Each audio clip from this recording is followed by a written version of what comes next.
नमस्कार, मेहता टॉक्स पर आपका स्वागत है। आज एक कहानी, बोध कथा। यह बोध कथा है दो भाइयों का। दोनों भाई एक छोटे से शहर में रहते थे, परिवार माँ बाप पिताजी के साथ।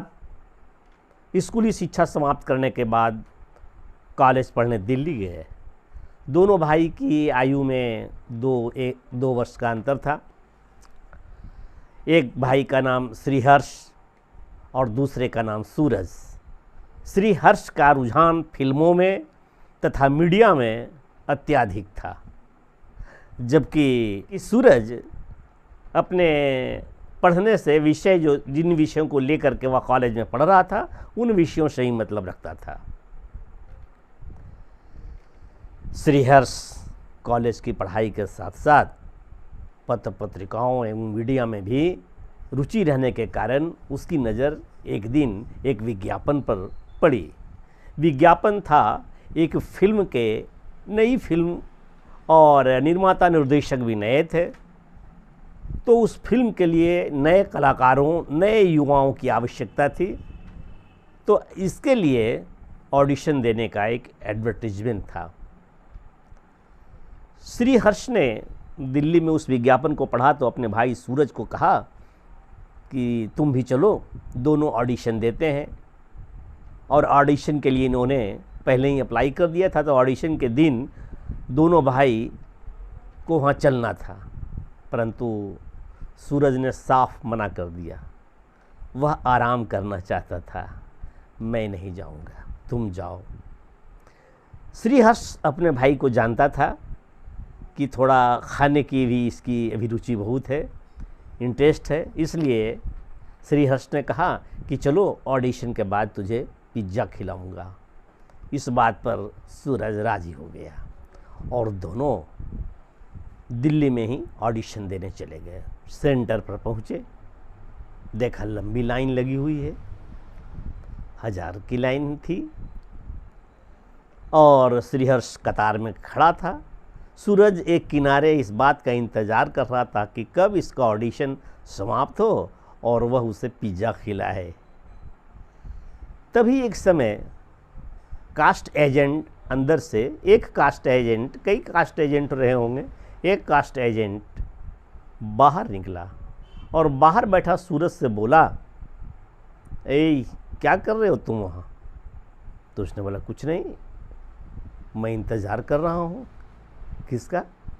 अपने भाई का, ऑडिशन देने आया है। ओ, क्यों? तो कास्ट एजेंट ने कहा कि नहीं, यूं ही पूछ लिया कि तुम्हारे भाई कहाँ हैं? बोल कतार में है और उसने कहा है कि ऑडिशन दे करके मुझे पिज्ज़ा खिलाएगा। तो जब तक उसका ऑडिशन समाप्त नहीं होता तब तक मैं यहाँ हूँ। तो कास्ट एजेंट ने कहा कि तुम भी क्यों नहीं खड़े हो जाते हो ऑडिशन देने के लिए? सूरज हंसा, बोला, मैं भला क्यों खड़ा हूँ, ऐसा तो मैंने कभी सोचा ही नहीं।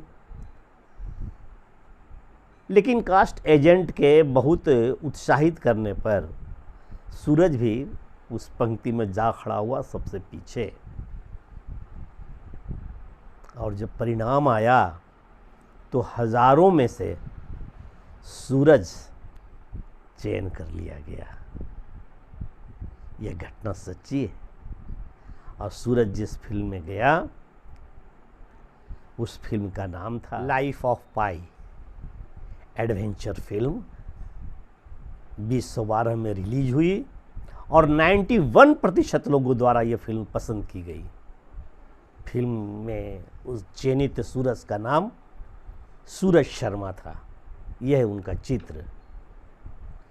इस बोध कथा से, जैसा कि मैं पूर्व में कहा था, कि व्यक्ति के अंदर प्रतिभा होना आवश्यक है।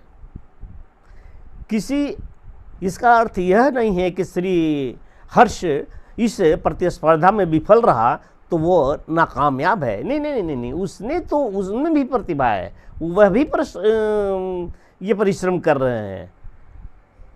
परंतु एक जो होता है कि संयोग और किस्मत, तो उसमें बहुत ऐसी सारी घटनाएं घटती है। अभी झारखंड में जेपीएससी की एग्जामिनेशन का रिजल्ट आया है तो बहुत ऐसे प्रतियोगी थे, बहुत ऐसे प्रतिस्पर्धी थे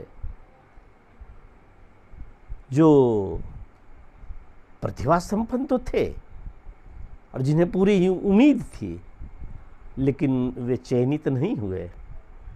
तो कुछ तो लगता है कहीं ना कहीं कोई संजोग भी है, तो संजोग भी लगे और प्रतिभा भी रहे तो निश्चित रूप से आज नहीं हुआ तो कल होगा, सफलता कदम चूमेगी। धन्यवाद, नमस्कार।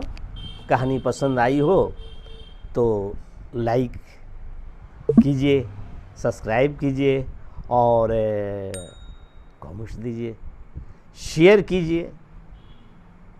धन्यवाद।